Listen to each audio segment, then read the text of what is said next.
Hey everybody, it's Bailey Justin 12 here. Bailey Justin 6,552 million whatever you want to call me. And I'm here today because it's really difficult when you're starting out to draw. And the way to overcome that, once you've learned some basic stuff, is to create your own original character, or OC for short. And that all comes down to character design. I mean, any artist that you've ever met probably had some emo punk skater girl or some super hot guy that they used as their OC for a long time. And any pervert probably had some big bazongas on some super tiny frame. You know, that's just part of it. That's just part of the OC character designing thing. But it's really important and it's really great for motivation to have your own OC. So I wanted to show you me creating this new character that I've been thinking about making for a little while, but I was too, busy and lazy and everything of that nature. But before I show you the video, I just wanted to give you guys a heads up. I don't know if I'm going to do it I'm going to keep making a video every week. I might cut it down to every other week or so because of the fact that I can't create good quality videos in such a short time frame, and I'd rather give you guys better quality, more visual examples, have more time to create these things. So I might take it down to one every 2 weeks. But either way, we're going to watch the video together. I'm going to pause it, draw on it, and show you different things that I want you to recognize. And we're going to break it down. Anything that you see here is just my version, but the way I do things is quite influenced by Draw with Jazza, or as he is known on YouTube now, just Jazza, and Ross Draws. And I'm going to give you some of their tips for character design. And the first step for character design is to come up with an idea you like and then to do research on it. Find things about that thing that you enjoy. Like, for me, I wanted it to be a shy character who didn't talk to very many people, and I wanted her to be really good friends with my other OC, Clara, and I wanted there to be a good amount of differences. So I tried to do a polar opposite of Clara, and that didn't work. I tried to do a bunch of different things. So when you're first starting, you just want to brainstorm and you want to come up with and do research. You want to find all these different ideas for what you could do. And then after you've gotten a bunch of ideas, what you're going to do is you're going to realize them. So we'll start. So we'll start the video. And we'll pause it when necessary. So here I'm just drawing a body. I shouldn't have started with that, so we'll just ignore this step. We're doing the proportions. I tried to do a different pose instead of just standing completely still. So here's the first face I did. Just a basic face. I tried to do a little bit like the Wiz hairstyle from Konosuba. I gave her a bow. That didn't stay. Then I tried to do the exact opposite. So one great way, I'm going to pause it for a second. One amazing way to come up with a bunch of variety when you're creating these characters is don't just go with whatever you think is going to look good. Go with whatever is the exact opposite of what you think is going to look good. So if you draw a super long-haired, super sexy, super tall character, then next draw a super short, super fat, super ugly character, and just continue messing around with those sliders. Just like it's a character creation scene on a video game. Try a bunch of different things. Even though it might not seem like it's going to work, you're going to surprise yourself with what will look good and what won't. So here I tried much messier hair, much glasses. I tried a scarf to cover her mouth to show she was shy. And then I tried a different kind of eye. I tried to make her more serious. I tried shorter hair, less of a smile. And then we do these drooping eyes. I tried to make her look stressed out and punk rock, which just goes to show you, just like I said earlier, when you're doing this, this was number 1, this was number 2, this was number 3, and this was number 4. And none of these are similar. I changed the eyes, I changed the hair, I changed the outfit. This one's got a choker, this one's got a scarf, this one's got a bow, this one's got a bunch of studs on her ears. I tried a bunch of different things. And you don't want to do the whole entire body when you're just doing this step. You just want to draw busts, the head and a little bit of the shoulders, because that's what a lot of people are going to notice first, and that's what's going to be the most quintessential that you get right. So once you've done your brainstorming and everything, so we'll do brainstorming was the first step. But next step, one second. The next step is definitely get a bust that you're happy with. You don't have to do it perfect. It doesn't have to look amazing. This is just so that you can get an idea. One thing you'll notice about my style normally when I do things is I like to be really zoomed out, draw a basic shape of what I want, and then I'll come back in on a bigger piece and really do the detail work. Really, assemble everything. So we'll continue. This time I created a character that had freckles because I've been wanting to do that for a while. I gave her a Legend of Zelda style-esque hair for the front, for the bangs. And so I'm pausing it right here. So you'll see here that I blued the things that I like. And Draw with Jazza somewhat says to do this. The way he does it is he has a bunch of different faces. And then, trying to draw really fast. He has a bunch of different faces. So we'll say this is a face, this is a face, this is a face.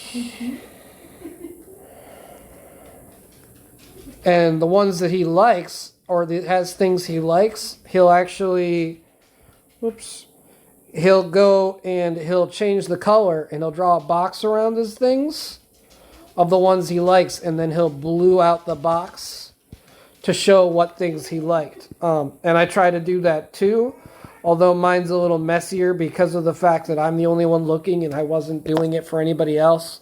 For him, he did it that way because he has to show his stuff off to producers and all that kind of different stuff, but because it's only for me, I don't have to do that. And so, after doing 4-5 passes and really liking some of the stuff and figuring out most of the stuff I liked, I decided I loved the whiz bangs, I loved the eyes here, I loved how I did the back of the hair. I thought about doing the scarf. I like that quite a bit, but I'm not sure if I'm going to use it or not still to this time. The scarf is a memento from my other OC, so not sure if I'm going to use it or not. But here you can see the things that I liked about it and everything I didn't. And so you can see right here that I did not use anything from this character whatsoever. And I didn't use anything from this character at all either. But it was good to draw them, see what I liked and what I didn't, and I didn't like those, so I didn't use them. So we'll continue on with the video. You can see I'm doing freckles. I put a scarf on her face.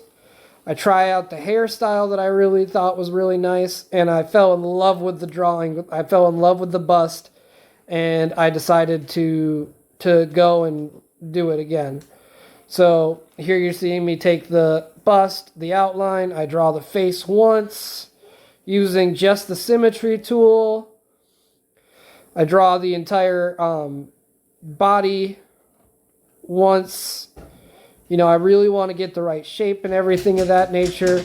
Every time you draw, you're going to want to remember to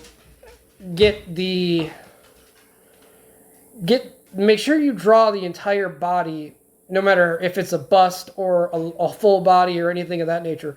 Draw the full body because it can really make a difference between whether or not your piece makes sense, and it's also great practice. So even if I'm going to cut off part of it, which I don't, this is a full body drawing. I like to do full body drawings because it's a great practice. But even if I did do a full body drawing, or wasn't doing a full body, I still draw the entire skeleton no matter what, because it's important. Even if I'm only showing this part, it's still really important to show it. So one thing that I really want to impart to you guys as far as this step goes is I've created the face, and that was my big step. And then I went on to Pinterest, found a couple outfits that I really liked, and just picked one, because clothes are things that can be changed on a character. You know, the clothes don't have to always be worn. The same outfit's not always going to be worn. So it's okay to put them in a different outfit. It's okay to put them in something different for your first reference, you know. But you can't change the hair and the eyes and the freckles. You can't do all that different stuff. You can't change all that on a whim. So it was important for me to get that right. And you'll see. But what I really wanted to talk about really fast was there's 2 tips that I want you guys to remember. 1, create a character that is easily replicable.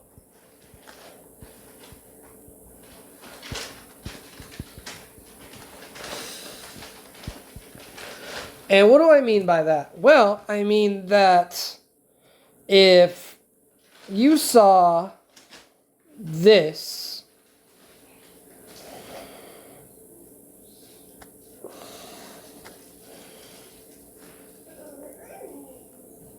you would know what that artist was trying to convey, even though it sucks. If you saw this,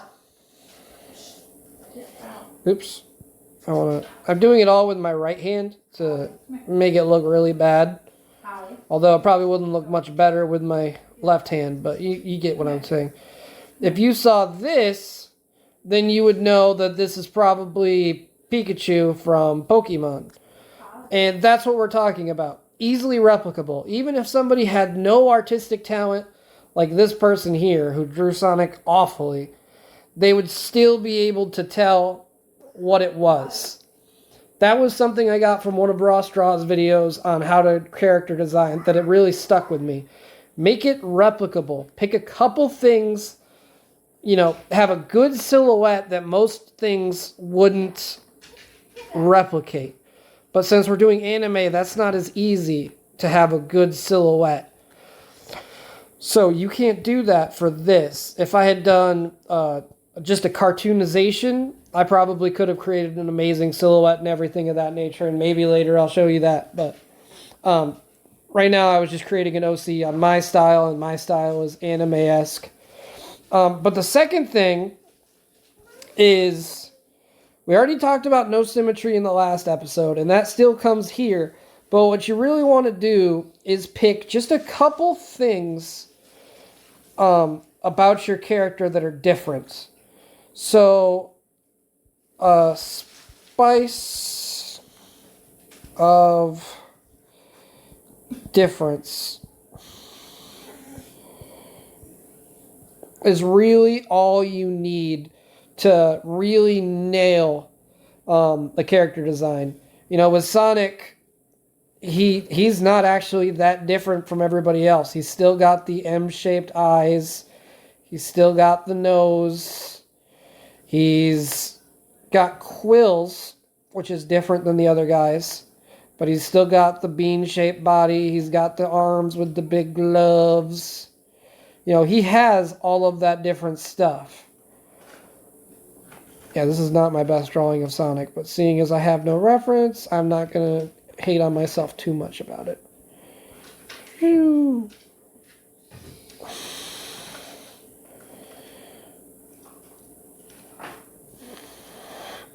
You know, that's still Sonic. It's not a good Sonic. But he's only got the spikes that make him different. His color is different. And the color of his shoes are different. Everybody in the Sonic universe has the white gloves and all the other different stuff. So you really want to keep it to 3 or just a few variables. Otherwise, we've all seen the character design that's got 100,000 different buckles and everything of that nature, and he looks like he just came from a leather factory and decided he was going to use up every bit of leather he could find. You don't want that. You want something that's understated, but easily recognizable and easily replicable. That's what you need. Replicable, recognizable. And just a couple simple. That goes right in with the recognizable. So we'll continue on. You can see I gave her this interesting little nope. You can see I gave her this darn you me. You see I gave her this interesting little outfit where there's all of this different space for the legs. This is all skin, and I think that looked really cool. It's all connected. Another thing when you're designing characters that a lot of people don't think of, but animators have to figure this out later.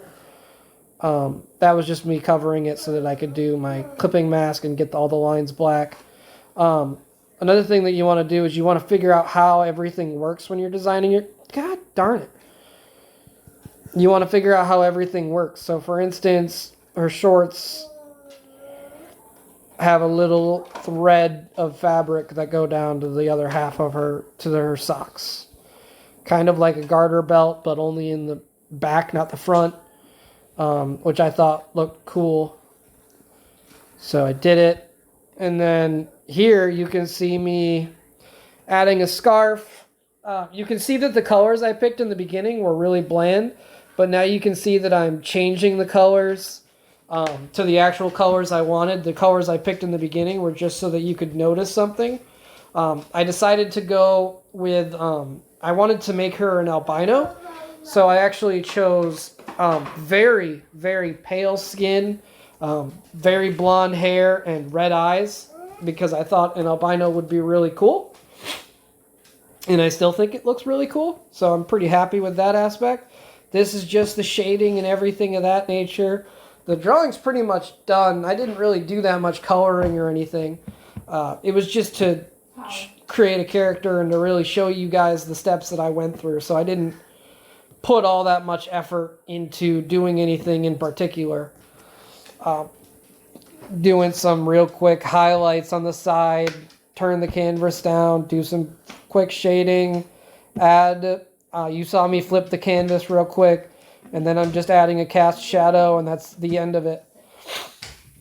So, to finish off, we'll go over to the character. One thing I often tell people to do when they are creating their character designs is, if they have accessories or things of that nature that are not always going to be on them, you want to create that in a separate layer. So for me, I have a separate layer called scarf that gets rid of the scarf and is just an outfit instead. And I understand how everything works. I understand how this attaches. Oops. I understand how all the different things attach. I understand how this... Bleh. Grr, I don't like that at all. So I understand how this attaches. I understand how this attaches. I understand why she's wearing that color. All those different things. As I said, she's an albino, so she's got the red hair. She's got the freckles. She's got really pale skin. I gave her a little fang because those things are super cute. You know, a bunch of different things in my style. But the real point of this that I wanted to impart to you guys was the 2 lessons, which was make it easily replicable and make it recognizable. And when we're talking about replicable, just 3 or 4 things that really make your character stand out from everybody else. For her, it's a lot of the outfit. Why is it being a butt? Oh, I see why. A lot of it is the outfit. That's going to make her stand out. But also red eyes, because most of my characters have pretty normal eyes, and I try and do more realism. I don't do just random anime characters with one eye color and all that different. I don't do heterochromia or any of that different stuff that's really cool, but not very practical. So that's basically it. Like I said, I hope this video helps you guys a little bit. Like I said, I might be doing it every week, or I might cut it down to every 2 weeks for my videos to really give you guys some good quality. But as long as you create a character, you can always update it. You can always change it.